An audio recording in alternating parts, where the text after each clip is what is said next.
মৃত ব্যক্তিকে স্বপ্নে দেখলে তাকে আমরা যে অবস্থায় দেখি তা কতটুকু সত্য, এবং শয়তান কি মৃত ব্যক্তির রূপ ধারণ করতে পারে? মৃত ব্যক্তিকে স্বপ্নে দেখলে সেই ব্যক্তিকে সঠিক আমি যা দেখেছি হুবহু সেই অবস্থায় তিনি আছেন এমনটি হলফ করে বলা কঠিন। স্বপ্নের ব্যাখ্যা সম্পর্কে ওয়াকিফাল জানেন, এটা ইসলামের শাস্ত্রসমূহের মধ্যে গুরুত্বপূর্ণ একটা শাস্ত্র হলো স্বপ্নের ব্যাখ্যা শাস্ত্র। স্বপ্নের ব্যাখ্যা নবী করিম সাল্লাল্লাহু আলাইহি ওয়াসাল্লাম বলেছেন, কিয়ামতের আগে ঈমানদারদের সত্য স্বপ্নের পরিমাণ অনেক বেশি হবে এবং দুনিয়াতে আর নবী রাসূল আসবে না, নবুয়তের ধারা নাই, কিন্তু ঈমানদারদের ভালো স্বপ্নগুলো এগুলো নবুয়তের একটা অংশ, এগুলো নবুয়তের একটা, যেই স্বপ্ন আপনার কাছে মনে হবে এটা ব্যাখ্যা সাপেক্ষ এবং এটা অনেক সুসংবাদ বহন করছে, ভালো কিছু ইন্ডিকেট করছে, স্বপ্নের ব্যাখ্যা বোঝা মানুষ এগুলো বলতে পারে। দুঃখজনক স্বপ্নের ব্যাখ্যার এই শাস্ত্রটি আজ আমাদের সমাজ থেকে হারিয়ে যাচ্ছে। এমনকি আলেমদের মধ্যেও মাসআলা মাসাইল সম্পর্কে আপনি বিশেষজ্ঞ পাবেন, আপনি তাফসীর সম্পর্কে বিশেষজ্ঞ পাবেন, হাদিস সম্পর্কে বিশেষজ্ঞ পাবেন। দুঃখজনক যে স্বপ্নের ব্যাখ্যা বুঝেন এরকম পণ্ডিত, এরকম বিশেষজ্ঞ মানুষের সংখ্যা সমাজে অনেক কম। তো যাই হোক, এই মানুষগুলো ভালো বলতে পারেন স্বপ্নের ব্যাখ্যা কি। অতএব কোন মৃত মানুষকে স্বপ্নে দেখলে আপনি কষ্টে দেখেছেন সেজন্য তিনি কষ্টেই আছে, আপনি ভালো দেখেছেন তিনি সুখেই আছে, এমনটি সবসময় নিশ্চিত নয়। তবে যেই স্বপ্ন দেখার পর সাধারণত আপনার মনের ভিতরে একটু খুশি ভাব আসে, আনন্দের আভা আসে আপনার অন্তরে, তখন আপনি সুধারণা করতে পারেন আপনি কোনো সুসংবাদ বা ভালো স্বপ্ন দেখেছেন। আর যে স্বপ্ন দেখার পর আপনার মধ্যে ভীতি কাজ করে, আতঙ্ক কাজ করে, আপনার মন বলে যে না আমি ভীতিকর কিছু দেখেছি, সেটা কোনো কোনো ক্ষেত্রে শয়তান দেখায় শুধু ভড়কানোর জন্য। আবার অনেক সময় আপনার কোনো দুঃসংবাদ স্বপ্নের মাধ্যমে ইন্ডিকেট দেওয়া হতে পারে। আমি একটু খেয়াল করলে দেখবো আমাদের জীবনে অনেক স্বপ্ন দেখি যেগুলো পরবর্তীতে খেটে যায়, দিনের আলোর মতো মিলায় নিবেন, অবাক হয়ে যাবেন। একবার আমার স্ত্রী স্বপ্ন দেখলেন যে আমার জামায় কিছু লোক ঘরে ঢুকে জানালা ভেঙে ঢুকে আমার জামায় আগুন লাগাই দিচ্ছে, অনেক কষ্ট করে সে আগুন নেভাতে হয়েছে। ঠিক এই ঘটনার কিছুদিন পরে দেখা গেল যে কিছু লোক আমার পিছনে লেগে গেছে খুব ভয়ঙ্কর ভাবে, এবং বহু কষ্ট করে সেই তাদের পিছনে লাগাটাকে থামাতে হয়েছে। স্বপ্ন কিভাবে খাটে। এবং ওইটার পরপরই ভদ্রমহিলা আমাকে বলছিলেন যে আমার কেন জানি মনে হচ্ছে যে কোনো কিছু মানুষ হয়তো পিছনে লাগবে বা কোনো শত্রুতা করবে। এই যে আগুন লাগা, এটা সেটা বিভিন্ন জিনিস দেখা, এগুলোর ব্যাখ্যা আছে।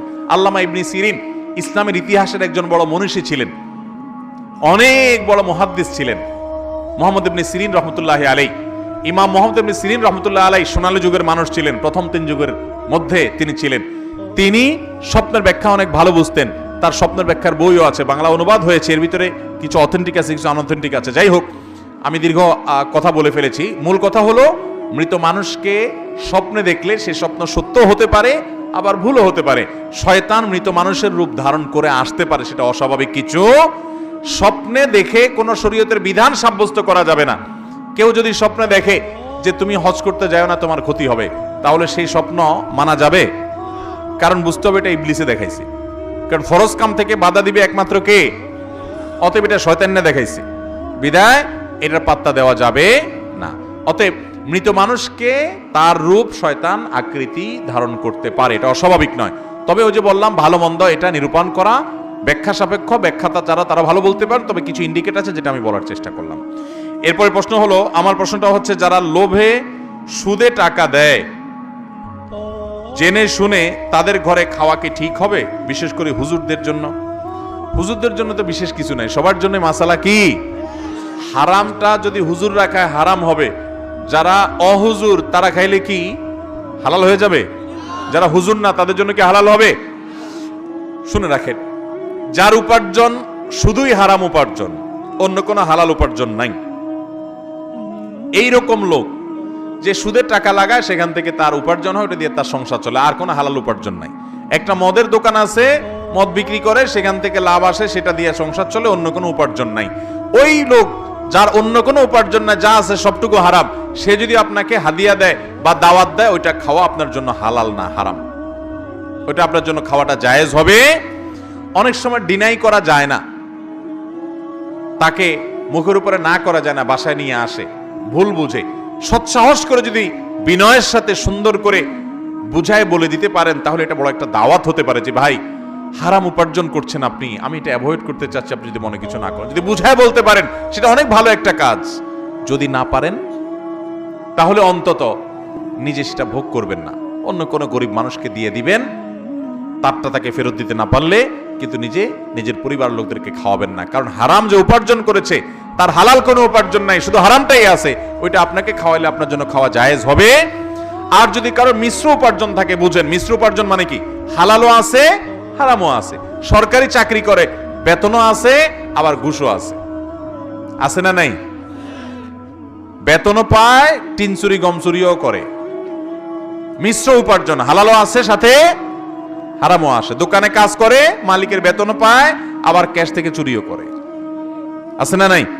এই মিশ্র উপার্জন যদি হয় তাহলে সেখানে খাওয়াটা হালাল হবে, যেহেতু হালাল হারাম দুইটাই আছে। কিন্তু এটাও অ্যাভয়েড করতে পারলে সেটা তাকওয়ার দাবি, অ্যাভয়েড করতে পারলে সেটা ভালো। এরপরে প্রশ্ন হলো, আমি অত্র এলাকারই একজন নিবাসী, আমাদের এলাকার এক লোক, সে ধর্মে মুসলমান, সে মন্দিরে গিয়ে পূজা করে রীতিমতো, আবার নামাজও পড়ে। আমি এটার ব্যাখ্যা চাই এবং এতে আমাদের এলাকাবাসীর কি করণীয়। দেখুন, বা মুসলমান আল্লাহ আল্লাহ, বা হিন্দু রাম রাম, একজন কবির কবিতার অংশ। কিছু লোক আছে এই টাইপের, মুসলমানদের সাথে আল্লাহ আল্লাহ করে আর হিন্দুদের সাথে গিয়া রাম রাম করে। দেখুন, আমরা আমাদের এই যে এতক্ষণ বক্তব্য দিলাম প্রশ্নোত্তর সেশনের আগে, আপনারা সে বক্তব্য শুনেছেন। আমরা পরিষ্কার করে বলেছি, ইসলাম কোন মুসলমানকে অন্য ধর্মের মানুষের ধর্মীয় কাজে বাধা দেওয়ার কোন রাইট, অধিকার, নির্দেশনা কখনো দেয়। কিন্তু এর মানে কি এই যে মুসলমান গিয়ে জগা খিচুড়ি হয়ে তার ধর্ম পালন করবে, এই সুযোগ আছে? আপনি যদি মন্দিরে গিয়ে পুজো করেন তাহলে আপনি শিরকে আকবর করেছেন, সাথে সাথে আপনি বেঈমান হয়ে গেছেন। এরপর আপনার নামাজ পড়াতে আর না পড়াতে কিছু আসে যায় না, কারণ আপনি আর মুসলমান নাই। ভাইরা আমার, আমরা সব জায়গায় উদার হতে যাই, সব জায়গায় কি হতে যাই? উদার হতে যাই না, ভুল বললাম, সব জায়গায় উদার হই না, শুধু এক জায়গায় উদার হই। সেটা কি? ধর্ম। ধর্মের বেলায় আমাদের বিশাল কলিজা হয়ে যায় যে না, আমরা উদারপন্থী মুসলমান, আমাদের কলিজা এত বড় যে আমরা নামাজও পড়ি, আমরা পূজাও করি, আমরা ঈদও করি, আমরা আবার হিন্দুদের পূজাতেও শামিল হই। হিন্দু ধর্মের ভাইয়েরা বোনেরা তাদের পুজো করবে, কোন প্রকার বাধা সেখানে যে কেউ সৃষ্টি করতে না পারে সজাগ দৃষ্টি রাখবেন, সেটা ঠিক আছে। সামাজিক সহাবস্থান সুন্দর শান্তিপূর্ণ বজায় রাখবেন। কিন্তু তাই বলে আপনাকে জগা খিচুড়ি করে আপনার বিশ্বাসের সাথে বেঈমানি করার নির্দেশ ইসলাম দিয়েছে আপনাকে? আপনি বিশ্বাস করেন শিরিক করা আল্লাহর জমিনে সবচেয়ে বড় অপরাধ, ইন্না শিরকা লাযুলমুন আযীম, আল্লাহ কোরআনে ঘোষণা করেছেন। আপনি গিয়ে সেখানে গা ভাসালেন, আপনি তাদের সাথে মিশলেন, এটা কখনো উদারতা না, এটা হলো উদাসীনতা। ডক্টর খন্দকার আব্দুল্লাহ জাহাঙ্গীর রাহিমাহুল্লাহ অসাধারণ একটা দৃষ্টান্ত দিয়েছেন, উপমা দিয়েছেন। আমাদের দেশের একেবারে সাধারণ রিকশাওয়ালা, দিনমজুর থেকে নিয়ে উচ্চপদস্থ কর্মকর্তা পর্যন্ত আমরা সবাই সবচাইতে ভালো বুঝি যেটা, সেটার নাম রাজনীতি। এদেশে মানুষ সবচেয়ে ভালো বুঝে কি? আমরা সবচাইতে ভালো বুঝি রাজনীতিটা। আচ্ছা, আমাদের সাংবিধানিক অধিকার হিসাবে সকল দল যার যার রাজনৈতিক কাজ পরিচালনা করতে পারে, অধিকার আছে না নাই? কিন্তু এক দলের লোক অন্য দলের রাজনৈতিক অনুষ্ঠানে যদি যায় হাজির হয়, এটাকে কি উদারতা হিসাবে দেখে না মুনাফিকি হিসাবে দেখে? কিরে, এই তো এই দলের না, কিন্তু ওই দলের সাথে গোপন বৈঠকে কেন গেল? তাহলে এটা মুনাফিকি বলে না? ঠিক একইভাবে একজন মুসলমান, তার ভিতরে ঈমান থাকবে, ঈমানি চেতনার কারণে সে কি করবে? এক আল্লাহর ইবাদত করবে, শিরিক করবে এবং শিরকে সবচেয়ে বড় অপরাধ এবং জঘন্য অপরাধ হিসেবে জানবে। সে যদি মুসলমানদের সাথে ইবাদতবন্দি করে আবার শিরিকও করে, তাহলে এটা জগা খিচুড়ি হয়ে গেল। এই জগা খিচুড়ি কখনো আল্লাহর কাছে গ্রহণযোগ্য হতে পারে, এর কারণে মানুষ বেঈমান হয়ে যায়। অতএব ভাইরা আমার, এই উদারতার নামে উদাসীন হওয়া যাবে। আমরা দুনিয়াটা খুব ভালো বুঝি, আপনার পকেট আপনার, আমার পকেট আমার। এটা তো বলেন না ভাই, আমার পকেট আমারও আপনারও, নেন সবাই মিলেজুলে নেই। আপনার পকেটও আমারও এবং আপনারও, এখানে তো বুঝেন না। বরং এখানে তো ঠিকই উদারতা, তথাকথিত উদারতা না দেখায় নিজেরটা বুঝেন, পরেরটা বুঝেন। দিনের ব্যাপারে, ইসলামের ব্যাপারে আমরা এরকম উদাসীন হয়ে যাওয়ার সময় আল্লাহ তাআলা আমাদেরকে এই সমস্ত শিরকপূর্ণ এবং এই সমস্ত বিভ্রান্তি এবং গোমরাহি থেকে বেঁচে থাকার তৌফিক দান করুন।